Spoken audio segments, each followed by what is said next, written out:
ये कहानी पाकिस्तान के तारीखी शहर चनियोट के एक सुनसान जंगल में पेश आने वाले खौफनाक वाकयात पर मबनी है, जहां कुछ नौजवानों ने एक डॉक्यूमेंट्री बनाने का फैसला किया, मगर वो जिस चीज की तलाश में गए थे वही चीज उनकी जान की दुश्मन बन गई। ये कहानी उस वक्त एक नजात देने वाली कुरानी आयत की बरकत से खत्म हुई, मगर पीछे बहुत से सवाल छोड़ गए।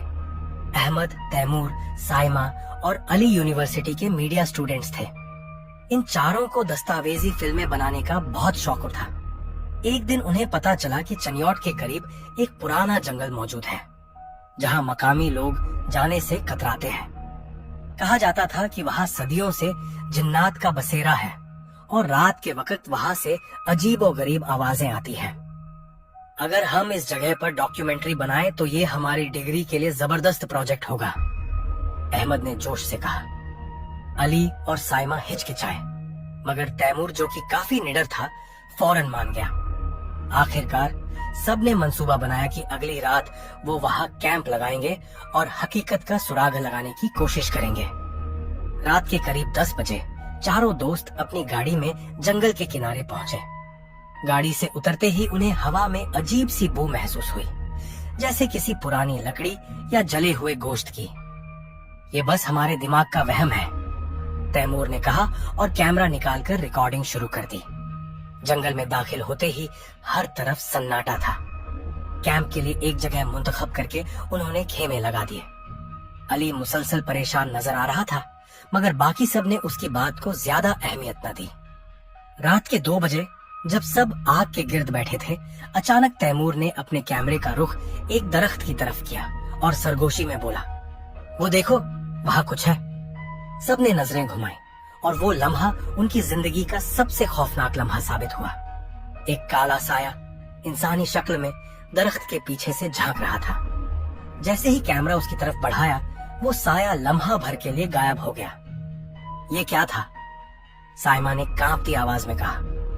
ये कुछ था, हमें यहाँ से जाना चाहिए, अली ने घबराते हुए कहा। मगर तैमूर और अहमद ने फैसला किया कि वो मजीद रिकॉर्डिंग करेंगे।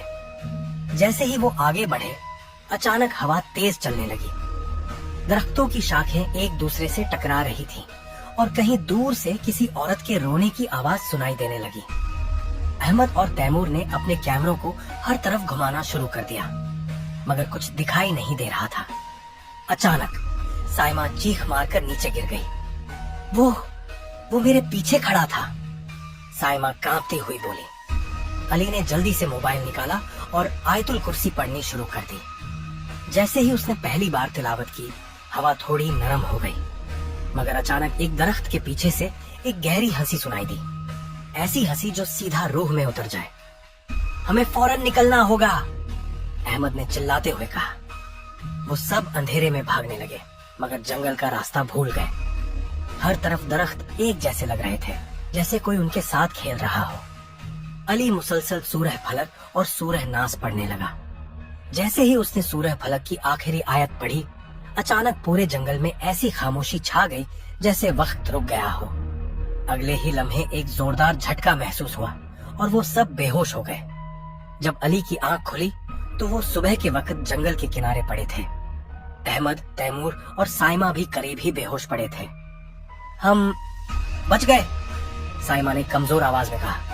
कुरान की बरकत से, अली ने कहा और सब ने एक दूसरे को हैरत से देखा।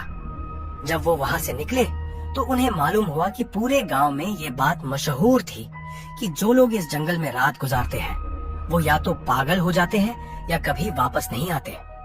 मगर इन चारों की सलामती का राज उन आयात में था जो अली ने रात को तिलावत की थी। उन्होंने वो डॉक्यूमेंट्री तो कभी मुकम्मल न की, मगर वो कैमरा जिसमें उन्होंने सब कुछ रिकॉर्ड किया था, जब दोबारा देखा तो उसमें सिर्फ धुंधली और खौफनाक तस्वीरें थीं और कहीं दूर से किसी औरत के कहकहे की गूंज आ रही थी। ये कहानी आज भी चनियोट के गांव में सुनाई जाती है और लोग अब भी उस जंगल में रात गुजारने की हिम्मत नहीं करते। क्या वाकई वो कोई आसिफ था या उनके खौफ ने उन्हें धोखा दिया? ये एक ऐसा राज है जो शायद कभी हल न हो सके।